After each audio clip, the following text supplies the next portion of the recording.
Good afternoon, everybody. I have one very brief thing at the top, and then I'm happy to dive into your questions. So, over the last 9 months, the humanitarian situation in Gaza has been dire. And from the beginning of the war until now, the U.S. government has been committed to getting aid into the Gaza Strip through every possible means, whether by land, air, or sea. The creation of the maritime pier was helped to address this situation. Despite weather-induced limitations, nearly 19 million pounds of assistance, including food and shelter supplies, entered Gaza through the pier. This is equivalent of enough assistance to feed 450,000 people for 1 month. The platform was helpful in allowing more aid to enter Gaza, both directly via the pier and through the Ashdod port, and demonstrated the value of having enhanced communication and coordination between the United States, the Israelis, and humanitarian organizations to improve deconfliction mechanisms. This coordination cell, which supported humanitarian maritime operations, has demonstrated that ongoing coordination between multinational and humanitarian organizations is vital. It is vital to the efforts to improve aid worker safety. In turn, creating a safer environment for aid workers will help humanitarian partners get assistance to people in the greatest need across Gaza. This model of coordination has now been agreed upon by the government of Israel and to be extended to all of Gaza. This new process will allow for safer movement of aid deliveries through all crossings, to include the vital land crossing we desperately need to be fully operational. The needs in Gaza are staggering, and the humanitarian conditions in Gaza are unacceptable, and very significant challenges remain for delivering sufficient life-saving humanitarian assistance to Gaza, including the closure of multiple land crossings, insecurity, and logistical and capacity constraints. From the early days following October 7th, the President, the Secretary of State, and the U.S. government worked to open crossings and to facilitate humanitarian assistance, and we will continue to press for the conditions to ensure the safety of humanitarian actors and activities, open additional land crossing, remove impediments to the delivery of humanitarian aid, and do far more to prevent the innocent loss of lives and the killing of innocent civilians, including, of course, humanitarian workers. We know that more aid needs to get to civilians in Gaza, which is why we are continuing to work around the clock to broker a ceasefire agreement that would allow for a massive surge in aid to all in need and to see the hostages come home. So with that, Matt, I am happy to dive into your questions. Just on the pier, so is it the view of the State Department that this initiative was cost effective? Matt, we believe that this was a successful initiative. It was able to provide. It was successful. I mean, delivering, one loaf of bread would make it a success, but was it cost effective? In terms of the technical breakdown, Matt, I'm sure my colleagues at the Department of Defense would be happy to speak to that. I know our briefing in a little bit later this afternoon. But what I can say is that we believe that this effort was successful, and specifically because the pier and its existence and the work that happened through it impacted aid delivery to northern Gaza. It successfully delivered millions of pounds of aid to the people who need it, nearly 19 million, as I mentioned. And its use helped overall the increased flow of aid and alleviate conditions in northern Gaza. Not at all to say that the situation is resolved or conclusive or anything like that, but overall it was a effort that we believe was successful. Okay, and then just at the very top of what you said over the last 9 months the humanitarian situation in Gaza has been dire. Is it the view of the administration that prior to 9 months ago, prior to October 7th, the humanitarian situation in Gaza was just fine? No, Matt, not at all. I was, of course, speaking in the context of the months following October 7th. Of course, the Gaza Strip has long been an area that has needed consistent humanitarian access, consistent humanitarian aid, and I didn't mean to imply the otherwise with my comments. Right. Thank you. Can I just follow up on the pier? Can I? Sure, I'll come back to you, Jenny. I'm Then sorry. I'll defer to Jenny. Sure. But on the pier, Yeah. did it meet its goals? I mean, its goals as defined and so on. You believe that it met its goals? I know you mentioned that it fed 400,000 Palestinians for 1 month. That's 1/5 of the population for 1 month. But that was exactly the intended goal, that it will feed 400,000 Palestinians for 1 month? Sorry, there was not a technical goal or a logistics or a inflow or a throughput goal. What we are talking about, and when the president announced this at the State of the Union, what we were talking about was a all of U.S. government effort to ensure that we were leaving no stone unturned and that we were looking at the issue of getting more humanitarian aid into Gaza through every angle. That includes land crossings, that includes airdrops, that included this pier option as well. That's what this is about, is us trying to pursue every possible alternative to ensure that we can get humanitarian aid into Gaza. And in that effort, this pier was successful for all the reasons that I laid out. Now, certainly, as I said to Matt, the humanitarian situation in Gaza continues to be dire, and we will continue to work with humanitarian partners, with partners in Israel, partners across the region, to look at what other avenues are at our disposal to get humanitarian aid into Gaza.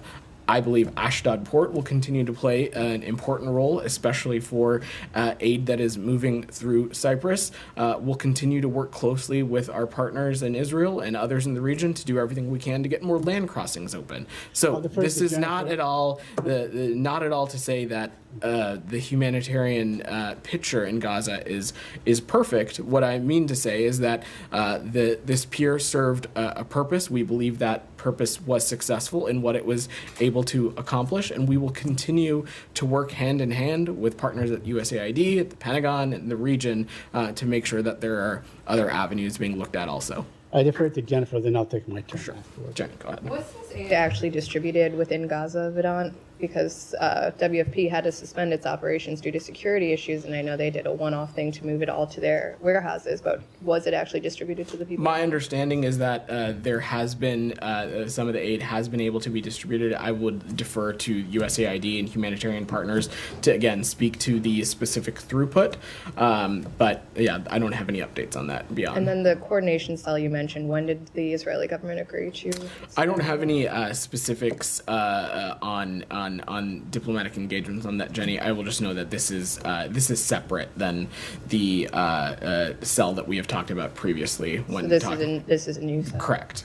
This is specifically catered around humanitarian aid and as a outproduct of this pier. Isn't this something that the Israelis had said they were going to be working on after the deadly strike on the World Central Kitchen convoy? It's something that we continue to engage on with the Israelis when it comes to ensuring that there's clear coordination. And like I said, this is a separate endeavor than was being talked about then. Are there any updates on the opening of the Rafah crossing? Where do those discussions go? I have no updates for you. Again, we've talked about this before. Obviously, the closure of the Rafah border crossing is a logistical hurdle, but also, we've talked about this before, was an important conduit for humanitarian aid.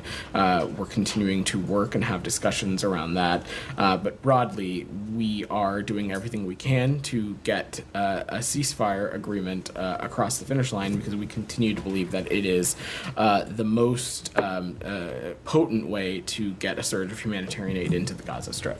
And then my last question on Gaza. There was a very disturbing BBC report earlier this week about a man who had Down syndrome, whose mother said he was attacked by IDF dogs and left to die.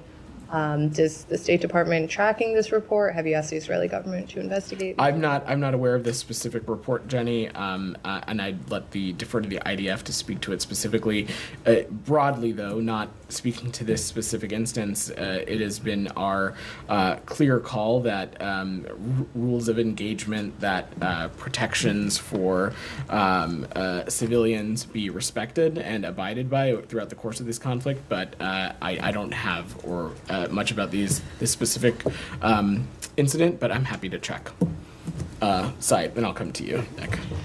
Yeah, the Israeli Knesset yesterday voted against the Palestinian state ever.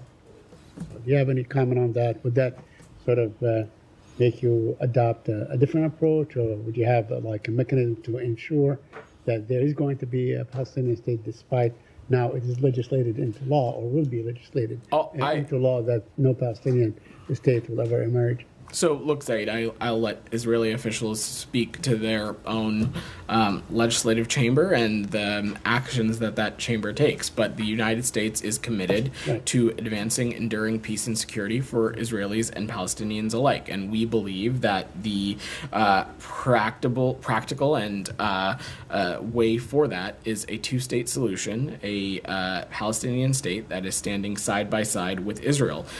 We believe that is the only way to advance an enduring peace, and it is also something that we believe it is in Israel's security. To realize this vision, Israel must be a partner to the Palestinian people and Palestinian leaders. And as we have said before, we will continue to engage Israeli leadership at the highest levels in making this clear. Yeah, but the Knesset makes the laws for Israel, like our Congress makes the laws for us in this country. So, I mean, with all due respect, if it remains contained to rhetorical commitment, I mean, it doesn't make any difference. Would it make any difference? Though, is the United States, in other words, willing or able to take some steps to actually make this happen? I'm going to go out on a limb and say that neither you nor I are experts in Knesset law and legislation and things and products that come out of the Knesset, so I will leave that analysis to others. What I can say is that the United States' approach to a two-state solution has not changed. Our prioritization of that has not changed. So can I just... Sorry. So you have no opinion at all on this? We certainly have an opinion, Matt. What I don't have is an analysis. What is it? Our opinion is that we believe that a two-state solution is necessary, not just for Israel's security. I know what your opinion on a two-state solution is. What's your opinion on the legislation?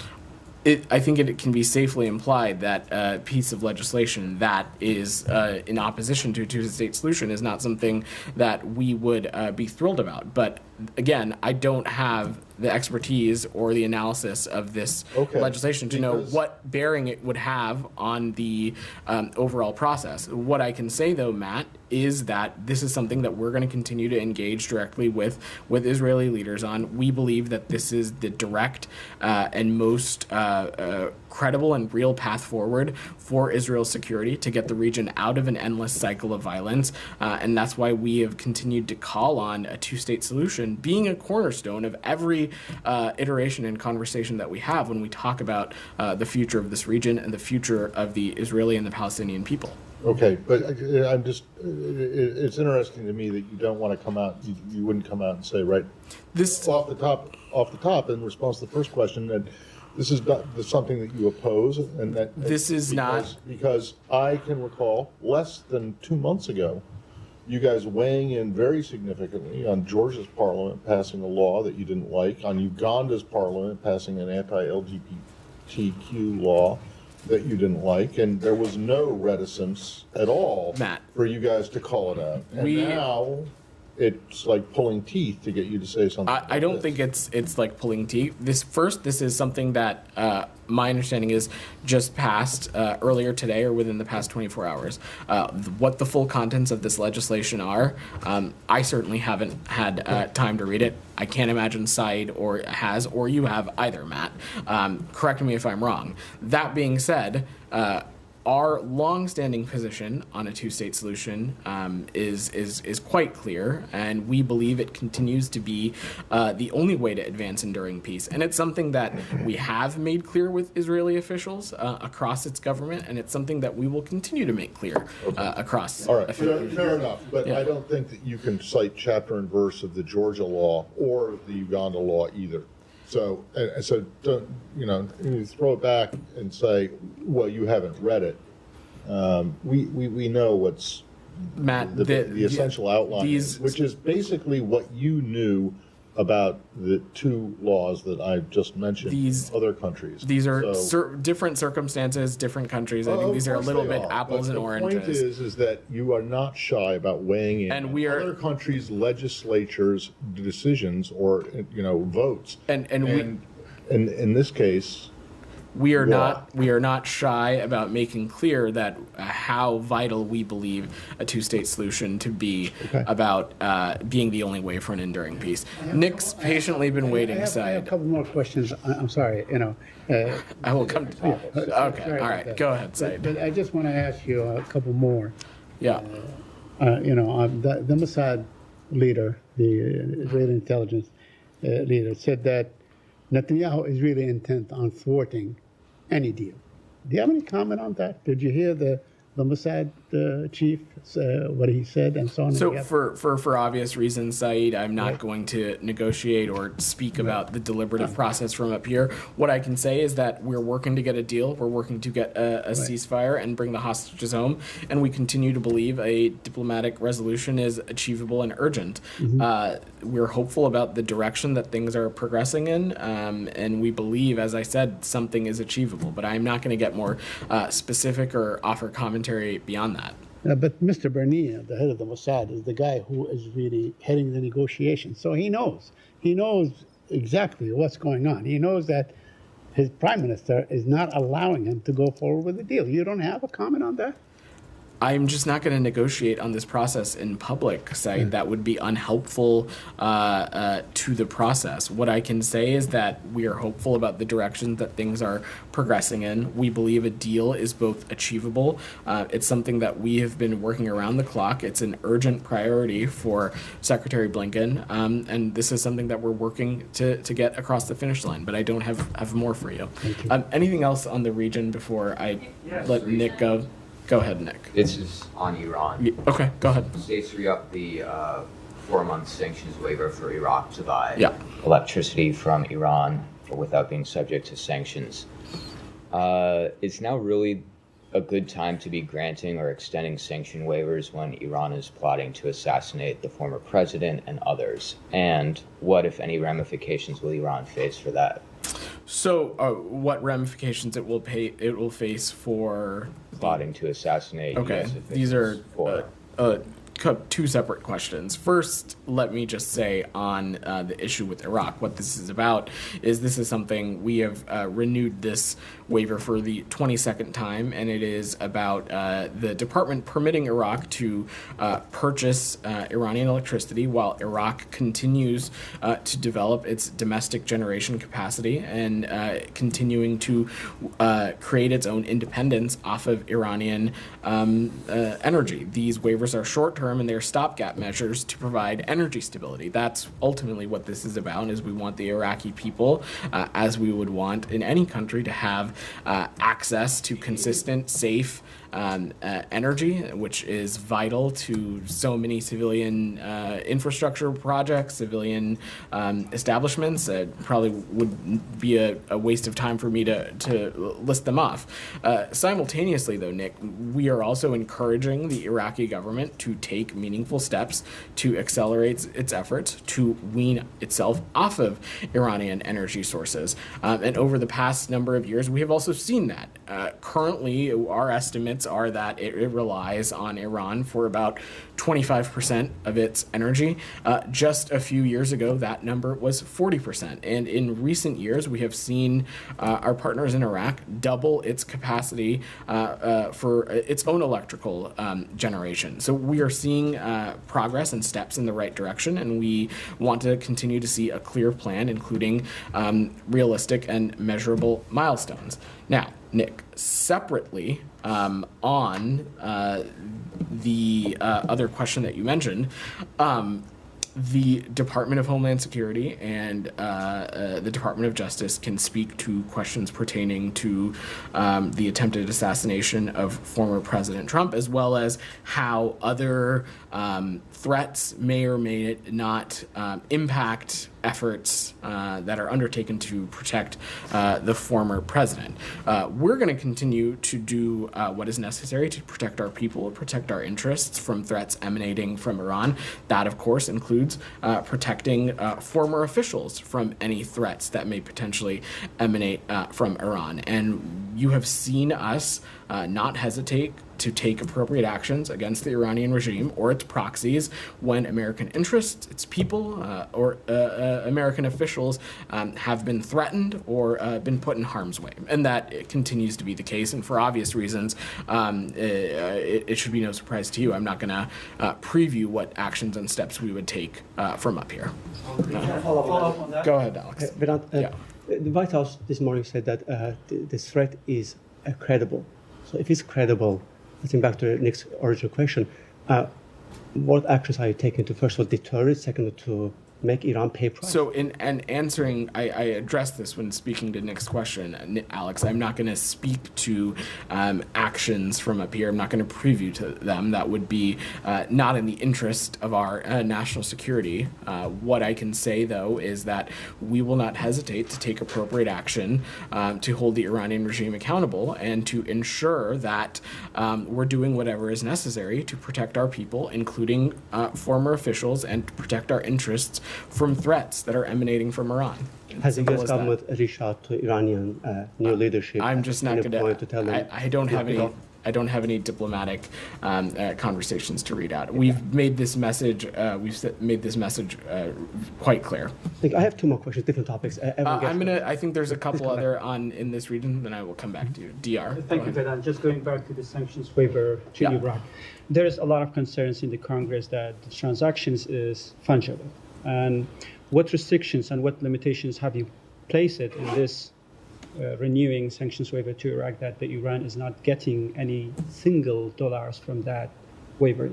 So let's just remember that as it relates to these funds, none of these funds from Iraq's purchase ever enter Iran. The terms of the electricity waiver,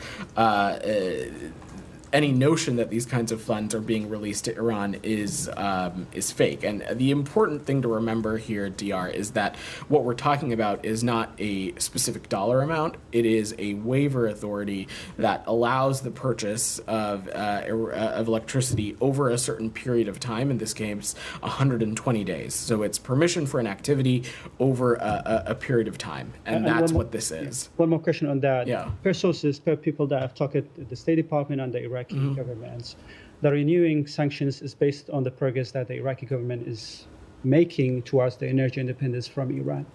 Since 2018, you are renewing this sanctions waiver to Iraq. Yep.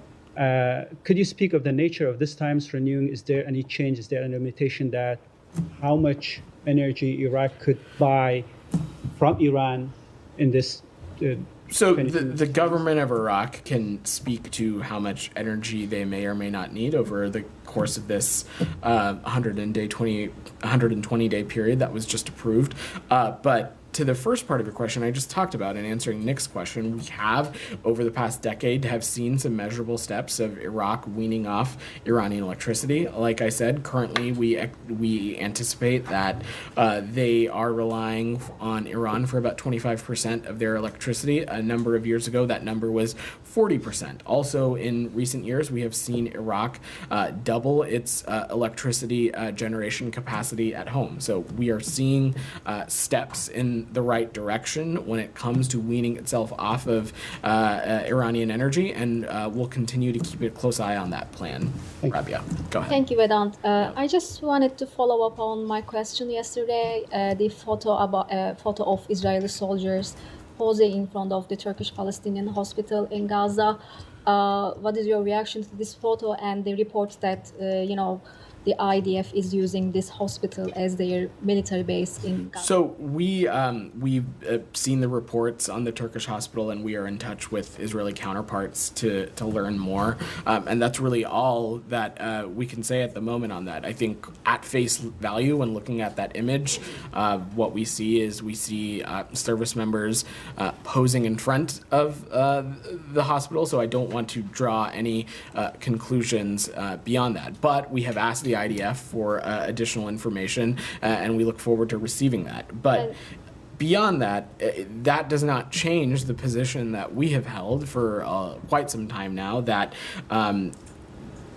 Israelis need to conduct their operations in such a way that civilian infrastructure, like hospitals, like schools, that harm to those kinds of infrastructures are not brought about by their operations. And that continues to be our position.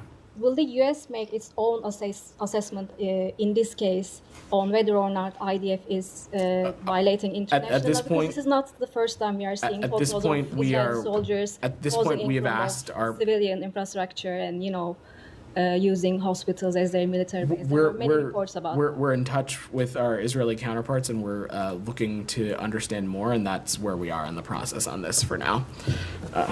Go ahead. Sure. Go ahead. So Russia's deputy foreign minister said today that Russia does not rule out the new deployments of nuclear missiles in response to the planned U.S. stationing of long-range conventional weapons in Germany, with Interfax citing him as saying that the defense of Kaliningrad between Poland and Lithuania was a particular focus. Would you be concerned about such a deployment, or do you view this as posturing? And have you thought through possible responses? So certainly wouldn't speak to responses from here, and obviously colleagues at the Pentagon can speak to that in greater detail. Of course, any kind of rhetoric, language, when talking about the use or deployment of nuclear warheads is of course concerning, and something that we'll continue to pay close attention to. This is something that we have seen the Russians do and say, and thump their chests a little bit on for for quite some time now, dating back to even the early months of their aggression into Ukraine. So I just don't want to speculate, but we are of course continuing to monitor closely. Okay, and then Germany next year plans to cut in half its military aid to Ukraine, saying it hopes that Ukraine will be able to meet the bulk of its military needs with $50 billion in loans from the proceeds of frozen Russian assets. Do you think those loans will be sufficient? So obviously, when we're talking about the use of those sovereign assets, that's something that the G7 worked very closely on. So we no doubt believe that is something that will be able to bolster the Ukrainians' efforts when it comes to defending their territorial integrity and sovereignty. As it relates to the Germans and their own budgetary decisions, that's an internal process for them to speak to. What I can say is that over the course of this conflict, our German partners have been irreplaceable and amazing to work with when it comes to supporting our Ukrainian partners, and broadly our allies and partners across Europe have continued to shoulder an immense burden when it comes to supporting the Ukrainian people, and we have no reason to think that kind of support across Europe, including in Germany itself, would not continue. And Germany's plans come despite concerns that U.S. support for Kyiv could potentially diminish if Trump returns to the White House. Have you had conversations with your German counterparts about these plans to cut aid in this context? We talked to it's important to remember Germany is one of our most key and important partners in Europe. We talk to them regularly around the clock. I don't have any specifics to share on this news, though. But does this increase your concerns about the future of military aid for Ukraine? Like I just said, we have no reason to believe that aid from across Europe will not continue to be robust in supporting our Ukrainian partners. Leaders of these European countries have themselves said that, including Chancellor Scholz. And the United States has also, since the passage of the supplemental, we also have continued to show our support to our Ukrainian partners through PDAs and other kinds of support, and we have no reason to think that won't continue over the coming months as well. Okay, and sorry, just quickly on Evan Gershkovich. His trial moves quickly through the witness testimony behind closed doors today. Was the embassy able to have access to his trial, and when was the last time the U.S. had contacts with him? Sure. And then what's the latest on a potential prisoner exchange for him and Paul Whelan? So a couple of things. First, we are obviously watching this trial very closely.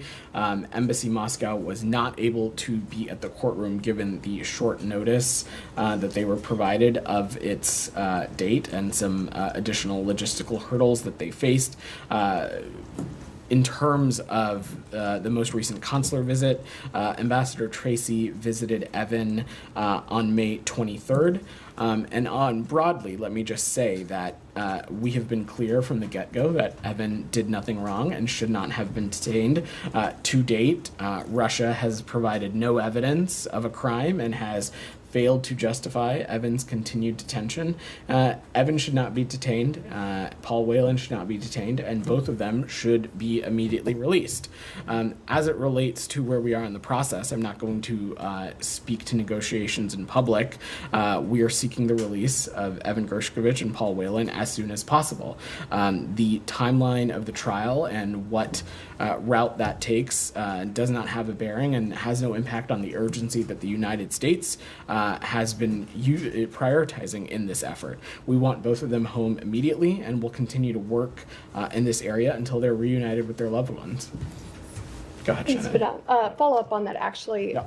So Evan Gershkovich is due in court again tomorrow. Will U.S. diplomats be on hand for that hearing or attempt to gain access? We will certainly attempt to gain access. I don't have any more specific than that, but I'm happy to check with the team in Moscow and see if we can follow up with you. Thank you. And the timeline of the trial that seems to have rocketed forward, does the State Department have any insight into why this timeline has been moved up? Is it because perhaps Russia is hoping to secure a deal? I don't have any assessment on why Russia moved the trial up to this month. What I can say is that this timeline, first, I think it's important for us to note from here that this whole legal process is a sham for Evan. He is being wrongfully detained. He did nothing wrong. We have been clear about that from the onset. Again, I will use this opportunity to echo that Russia has provided no evidence of a crime and failed to justify the reason behind Evan's detention. Now, that being said, this fake sham legal process that we are seeing play out has no bearing on the urgency that we have placed on seeking a release of Evan's detention and seeking a release for Paul Whelan as well, and we'll continue to work that process tirelessly. Can I follow up on that? Yeah, go When ahead. was the last time there was any active, substantive discussion between the U.S. and the Russians on this matter? It should be no surprise to you, I would not speak to those kinds of negotiations or process from up here. Has there been any other offers put on the table after the ones that you guys I'm just publicly not going alluded to negotiate in public. Thanks. Jenny, go ahead. Thank you, Vedant.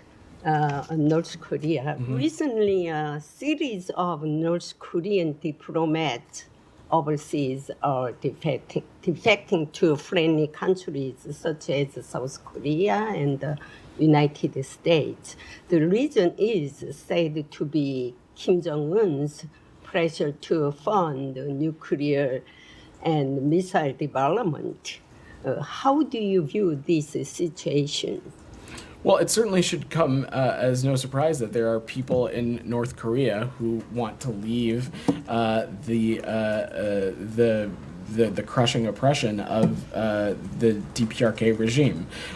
Specifically, though, Jenny, I don't have anything to offer on the process. I'm sure our colleagues in the ROK MFA may have more to speak to any specific defections, but from our vantage point, it should be no surprise that there are members of the North Korean community who want desperately to be somewhere where their basic human rights are protected, where they have ease of access to democracy and basic human principles and freedoms. In a past year and a half, 20 North Korean diplomats have defected to South Korea. How many North Korean defectors have recently come to the United States? I'm not aware of such a number. I'm not aware, but I'm happy to check with the team for you, Jenny. Thank you. Yeah. Thank you. Go ahead. Thank you, sir. Two questions, please. Thank you so much. One, as far as U.S. diplomacy and foreign policy is concerned, this senator story from New Jersey has become a global issue now. My question is that many countries may have affected or may have benefited from his being on a long time on a foreign policy or a committee on international committee on foreign policy issues. How the relations will be with those countries who may have benefited from his being on the committee on. So, Goyle, I appreciate your question, but I am just going to defer to the Department of Justice, given that continues to be an ongoing law enforcement matter. And second, sir, as far as U.S.-India relations again, Prime Minister Modi's visit to Moscow meeting with Russia's President Putin was criticized here, even by the Ukraine president and many others during the NATO summit in Washington. So how our the relations with the U.S. and India is concerned as far as the visit and NATO here is concerned today, if you have any talks with the Indian authorities or foreign minister or any others as far as his visit to Moscow is concerned? Well, look, broadly, India continues to be a country in which we partner with in a number of key areas, and that was clearly on display last summer when we hosted Prime Minister Modi for a state visit. But beyond that, in the context of Ukraine and Russia's ongoing aggression and its infringement on Ukraine's territorial integrity and sovereignty, we continue to ask all our partners, including India, to support efforts to realize an enduring and just peace for Ukraine. And we urge Russia to withdraw troops from Ukraine's sovereign territory. Go ahead. Thank you, sir. Thank you. It's a Bangladesh issue. Student demand quota issue is in danger now. They killed more than 50 people today, and 7 on 16th. 7 people killed on 16th. So there's a big chaos going on there. What do you have? The Prime Minister is ordering police to kill students, innocent students. They are demanding for quota. Instead of your merit should be your knowledge, not the quota. So they are demanding a whole Bangladesh is in a chaos now. What do you have? What the United States of America stands for it? Matt spoke a little bit about this earlier in the week, so I will just echo that we're continuing to monitor the reports of violence from the ongoing protests in and around Dhaka. Freedom of expression and peaceful assembly are essential building blocks to any thriving democracy, and we condemn the recent acts of violence in Bangladesh. Our thoughts are with those who have been killed or injured by this, and we're continuing to rely on media and contacts on the ground for information. Number two is like military and BDR on the road. So do you have any comment on that? So again, we need to make sure that any kind of freedom of expression is happening safely and people are free from violence. That's something we're continuing to pay close attention to, but I don't have any additional updates on that. Thank you. Jalil, go ahead. Thank you very much, Vedant. First, a quick thank you from these 24 Pakistani girls who visited State Department just 2 weeks ago. It's a student program, STEM. They especially emailed me as well. These are some unrecognized State Department's workers who play a wonderful role in doing these projects and something the U.S. government does for these poor countries. So thank you on behalf of them. Just 2 questions. 50,000 Afghans in Pakistan are waiting to be brought to the U.S. $20 million, according to my banking information, is every month is spent on them by the State Department. Your comment on that, whether it's a good use of the taxpayers' amount, and also whether you are aware that these individuals that are there, they're involved in some anti-state activities in Pakistan.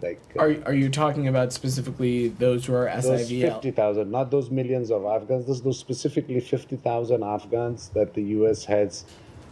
They are holding them in Pakistan because the U.S. is doing their process to be brought to the U.S. Right. So for Afghan allies and partners who may be eligible for relocation to the United States through the various sort of pathways that may exist, whether it be SIVs or others, we continue to focus on doing everything we can to process those applicants as swiftly as possible. We, of course, appreciate the partnership of certain host countries, in this case of Pakistan, and we'll continue to do everything we can to process those quickly and efficiently. No, but what I'm saying is, are you aware that some of them are involved in I don't have any comment on that. Just one more question, sir. In Pakistan, several journalists have now started using this term emergency, which is basically a sweet word for martial law in the country. Has it passed your ears that these discussions are going on in Pakistan, and your thoughts on that? It is not. The pink. Go ahead. Thank you very much. Yeah. Please give us an update or maybe details about U.S. envoy Brett McGurk's visit to Middle East. Brett McGurk works at the White House, so I will let them speak to any of his engagements. What I can say broadly about the efforts to get a ceasefire, as I said when answering both Matt Lee and Saeed's question, is that we are continuing to work this around the clock. We think that it is a vital step that's necessary to do everything we can to get the region out of endless cycles of violence. It will be irreplaceable in surging humanitarian assistance into Gaza, and it will be critical to making sure that all of the hostages are released as well. Go ahead. Go ahead. Thanks. On the humanitarian truce in the Eastern Democratic Republic of Congo, what specific moves is the U.S. taking to ensure that this truce holds? So this is something that we are working closely on with the parties. We're going to work closely with the government of the DRC, Rwanda, and Angola to support regional diplomatic efforts to reach a durable cessation of hostilities and set conditions for the voluntary return of displaced populations. We're closely monitoring the truce, and we are going to work closely with the ad hoc verification mechanism.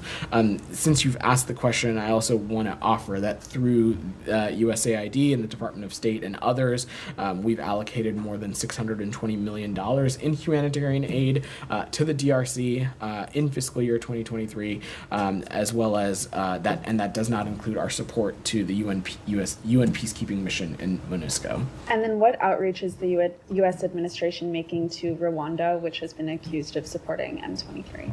I don't have any specific diplomatic engagements to share, Daphne, beyond just saying that this is something that we'll continue to work closely with appropriate governments. Go ahead. Thank you. And I have two questions on China, if I may.